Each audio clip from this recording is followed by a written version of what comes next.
Today, I wanted to get on and talk about the running coaching component, give a few tips. For those of you who are looking to get faster for spring races, I do have a couple running coaching spots left. If you are looking for a running coach to really take you step by step to the next level with your training, shoot me an email, beth@sublimelyfit.com, and we can chat about that. But wanted to give you some tips for getting faster this spring. Most of us who are runners are very type A, and we would love to get faster, and so just wanted to give some tips about that. And the first thing is that you really do need to run faster to get faster. So having a number one set training plan is so important. Thanks for sharing.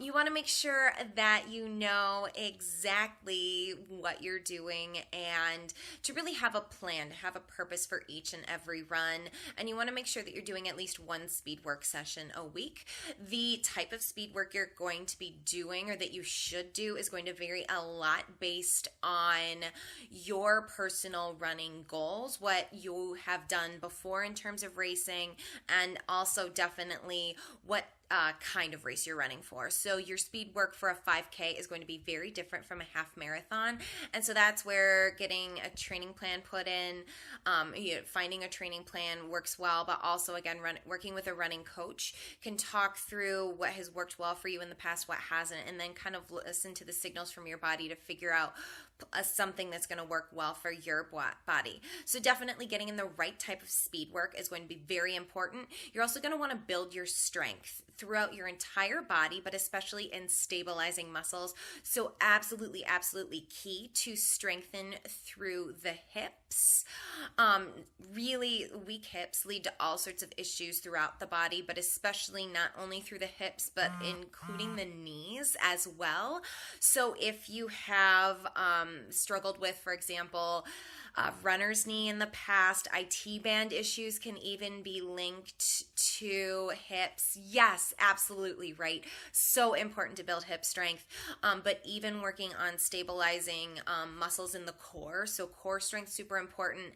And then also strength through the ankle and the foot too, just to make sure that your foot is landing properly. And then weak or overdeveloped areas in one part of the body versus underdeveloped areas in the other. Yes, exactly. It's going to help stabilize everything so that the wrong muscles don't take over. So you want to make sure that you've got good equal strength on all sides of the body and throughout those important stabilizing groups and areas, just to make sure that you reduce your risk of getting injured, which happens a lot to runners.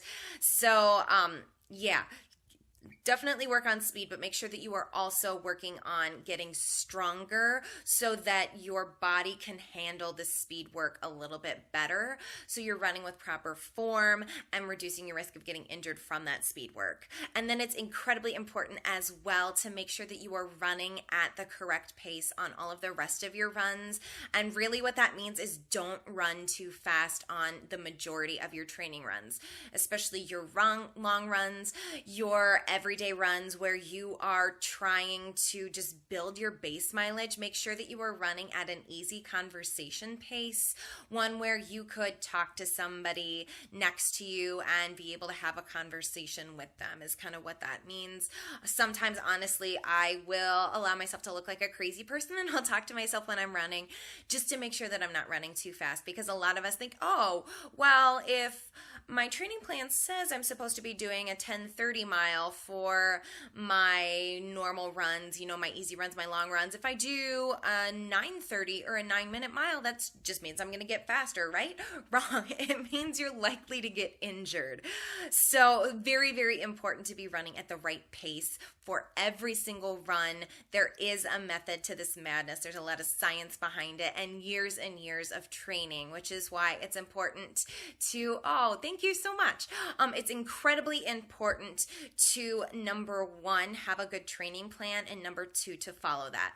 So you could find one in a book or online, but like I said, having a running coach is incredibly helpful because your running coach can modify that plan at any point based on your needs, how your body is responding to training, and then they're also there to listen to the signals. You say, oh yeah, this run felt a little off. They may be able to say, yeah, maybe you're getting a little bit overtrained. Let's back off a little bit. Or they'll be able to say, yeah, it's probably just a one-off. They are there to, yes, exactly. And so a lot of it is just, if you don't know how to listen to those signals in your body, having somebody else who is trained to know all of those signals and who's kind of outside of you so much, it's so hard for us to tell ourselves what's going on that it's really helpful to have somebody else. Yes.